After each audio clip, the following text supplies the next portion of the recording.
भौतिक क्या है। इसमें कुछ पर्वत श्रेणी है, उनको देखते हैं। जैसे एंडीज पर्वत, यह विश्व की सबसे लंबी पर्वत श्रृंखला है। इस यहाँ पर जो एंकागुआ अर्जेंटीना और चिली की सीमा पर अवस्थित है, ठीक है नहीं।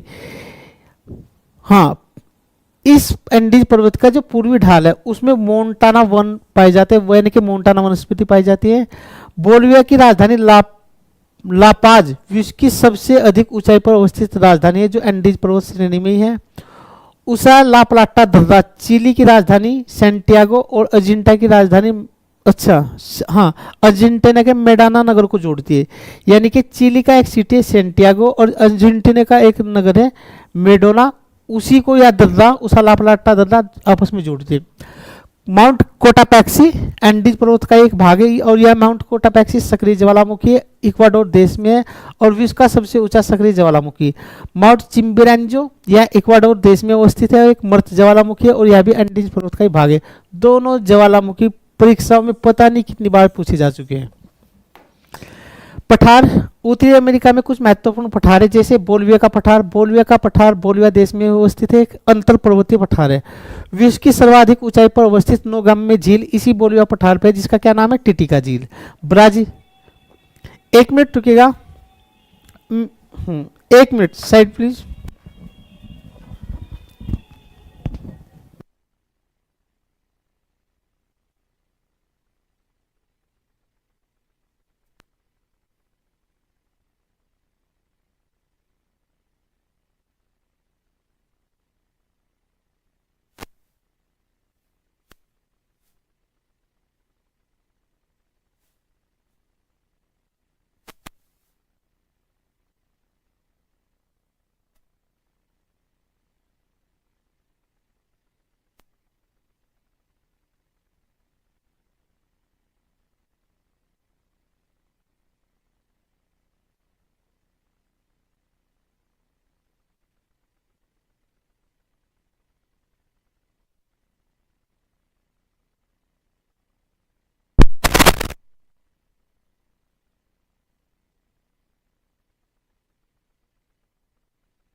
हाँ शुरू करते हैं भाई, कोई आ गया था।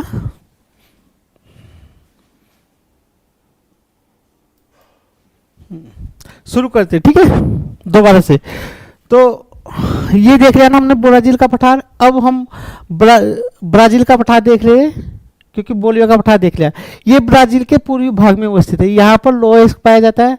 पराना नदी का उद्गम यहीं पर हुआ है और इस ब्राजील के पठार पर कॉफी का बड़ा उत्पादक क्षेत्र है, क्योंकि यहाँ पर वही है ना सेंटोस और वो जो बंदरगाह बताए थे हमने, ठीक है। गुयाना का पठार ये वेनेजुएला में अवस्थित है। कैरो नदी विश्व की सबसे ऊंचा जलप्रपात, जो एंजिल जलप्रपात इसी नदी पे है, जो ओरिनेका किसकी सहायक नदी है, ओरिनेका की सहायक नदी है कैरो नदी, इसी पे ये जलप्रपात है। हाँ, यहाँ से ओरिनिको नदी है, इसी की जो सहायक नदी है कैरो नदी पर भी उसका सबसे ऊंचा जलप्रपात एंजल जलप्रपात है और जो गुयाना के पठार पे अवस्थित है। ब्राजील के उत्तरी क्षेत्र में गुयाना, सूरीनाम, फ्रेंच गुयाना में विस्तृत है यह पठार, ठीक। यहाँ पर जल विद्युत का बड़ा विकास हुआ है इस पठार पर। यहाँ पर सोने और हीरे के उत्पादन क्षेत्र भी है। पिकोड नेलुम्बिना ब्राजील की सबसे ऊंची चोटी है और जो इसी पर अवस्थित है। अच्छा, ये एक्चुअली हम ये जो हिस्सा है ये वाला, ये अलग अलग स्लाइड है। ये ब्राजील, इसके बारे में बात कर रहे हैं। ब्राजील का पठार एक शिल्ड का उदाहरण है, जैसे लवा निर्मित पठार है, ठीक। और इसी पठार पे यहाँ पर इसका गुयाना, सूरीनाम और फ्रेंच गुयाना में इसका विस्तार हुआ है। और यहाँ पर पिकोड नेम्बिलिना इस ब्राजील के पठार की सबसे ऊंची पर्वत चोटी है।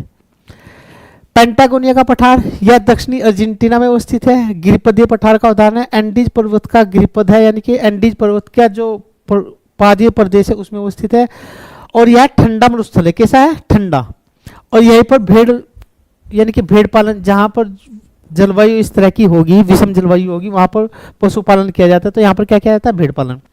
माटो ग्रोसो का पठार यह ब्राजील के दक्षिण पश्चिम भाग में अवस्थित है, बोलिविया की सीमा के पास अवस्थित है। ऐसा है मतलब पठार अमेजन की, यानी कि यहाँ पे दो नदी, इस पठार से दो नदियों का उद्गम हुआ है माटो ग्रोसो से, एक अमेजन की सहायक नदी तापाजो से, एक पराग्वे नदी है, और ब्राजीलियन उच्च भूमि के रूप में अवस्थित है माटो ग्रोसो का पठार। ठीक है, आगे चलते हैं।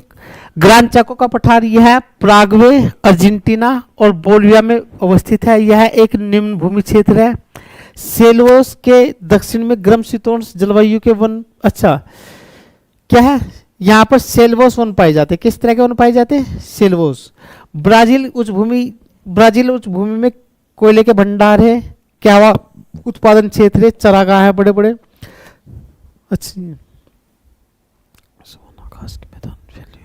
अच्छा हाँ, यहाँ के जो शुष्क घास के मैदान है, ठीक है, उनको क्या कहा जाता है? सवाना घास के जो मैदान है इस क्षेत्र में उनको कंपाउंड कहा जाता है। किसमें? ब्राजील उच्च भूमि में। ठीक है नहीं। अटाकामा मरुस्थल ये चिली और पेरू के दो देशों में अवस्थित है। यह भी उसका सबसे सूक्ष्म मरुस्थल है। यहाँ पर नाइट्रेट के भंडार, आयोडीन के भंडार और बोरेक्स के भंडार पाए जाते हैं। रासायनिक खाद भी यहाँ पर मिलता है। पेंटागोनिया का मरुस्थल अर्जेंटीना में है। ऊँट की एक प्रजाति जिसका नाम लामा है वह भी इस पठार पे मिलती है। और इसका जो निर्माण है पेंटागोनिया के पठार के, पेरू यानी कि ठंडी जो जलधारा है, पेरू हम्बोल्ट जलधारा एक ठंडी जलधारा, उसके निर्माण से हुआ है। हाँ ओके ओके ओके ओके ठीक है। अब लानोस कुछ घास भूमि है दक्षिणी अमेरिका में, उनको देखते हैं। एक लानोस घास भूमि कैंपो से, पंपा से, सेरवासिन को देखते हैं।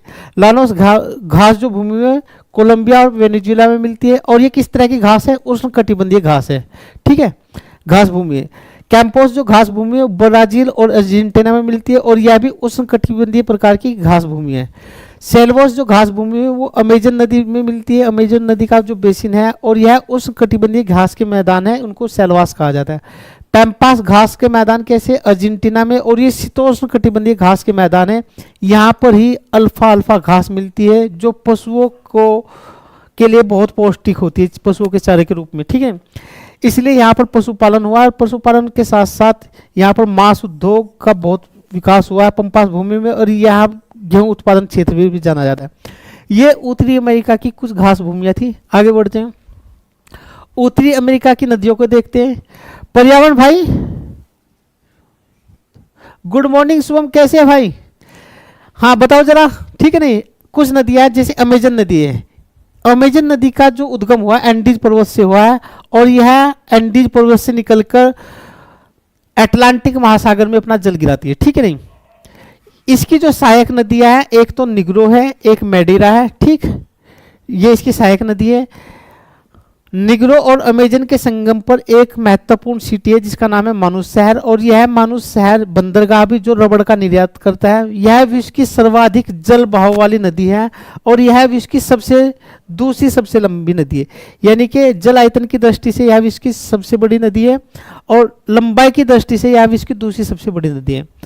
यहाँ पर ग्यूकास जनजाति द्वारा स्थानांतरित कृषि की जाती है। अमेजन नदी बेसिन में जो विषुवत रेखीय वन है उनको सेल्वास कहा जाता है।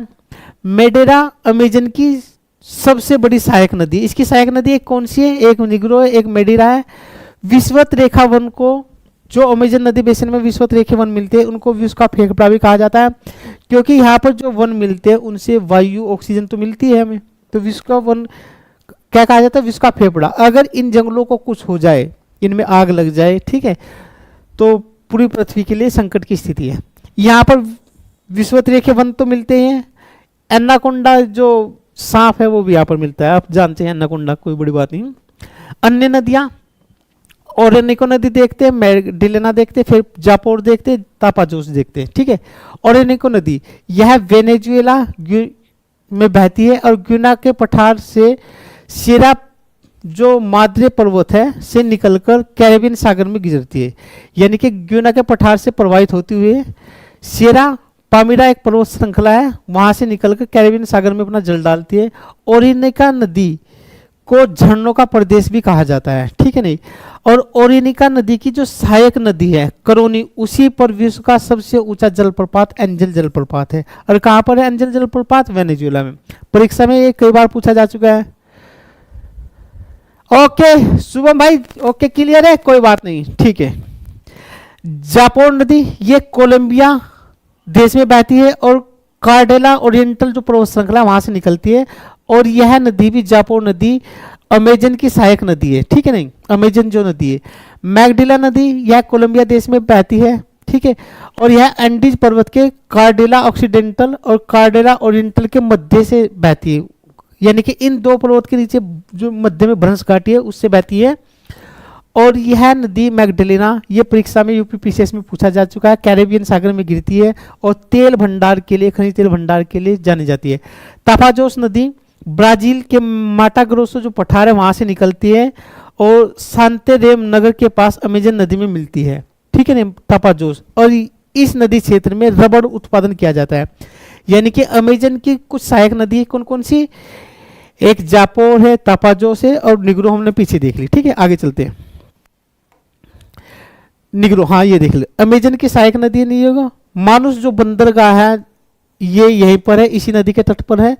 रियो निग्रो नदी की, अच्छा इसे रियो निग्रो नदी भी कहा जाता है, ठीक है कोई बात नहीं। पराना नदी यह दक्षिणी अमेरिका की दूसरी लंबी नदी है, क्योंकि दक्षिणी अमेरिका की सबसे बड़ी लंबी नदी कौन सी है? अमेजन। तो दूसरी कौन सी है? पराना नदी।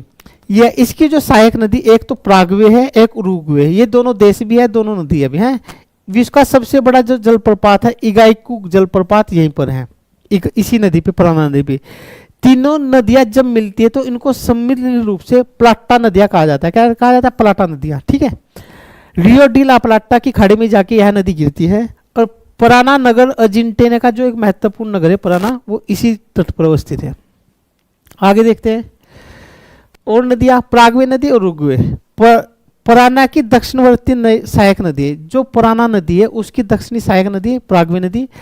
मैंटाग्रोसे से निकलकर यह प्रागवे में अपना जल को डालते हैं, इस नदी में डालती है। प्रागवे अर्जेंटीना का एक सीमा पे, अच्छा हाँ ये कह रहा है कि प्रागवे अर्जेंटीना सीमा पर पराना नदी में जाके मिल जाती है। यहाँ पर एक कैंसेप्शन एक नगर है, क्या है? कैंसेप्शन इस नदी के तट पर अवस्थित एक नगर है। उरुग्वे नदी देखते हैं, यह ब्राजील अर्जेंटीना उरुग्वे की सीमा पर बहती है और रिया डी ला प्लाटा की खाड़ी में जाके गिरती है। पराना, प्रागवे और उरुग्वे नदियां सम्मिलित रूप से रियो डी ला प्लाटा की खाड़ी में जाके गिरती हैं। सौ फ्रांसिस्को एक ब्राजील की महत्वपूर्ण नदी है और ब्राजील उच्च भूमि से निकलती है। और मेनास, ब्राजील उच्च भूमि पे मेनास गेरास है जो लौह उद्योग का केंद्र भी है। मेनास गेरास से निकलकर यह दक्षिणी अटलांटिक महासागर में जाके गिरती है। आगे बढ़ते हैं। दक्षिणी अमेरिका में कुछ झील है, उनको देख लेते हैं, ठीक है। जैसे टिटिका झील, टिटिका झील बोलिविया पेरू की सीमा पे है और विश्व की सबसे ऊंची झील है। अमेरिका की सबसे बड़ी मीठे पानी की झील है टिटिका झील। मैराकाइबो झील वेनेजुएला में, और इस झील में क्या पेट्रोलियम जो खनन क्षेत्र है इस झील के क्षेत्र में अवस्थित है। यह दक्षिणी अमेरिका की सबसे बड़ी झील है।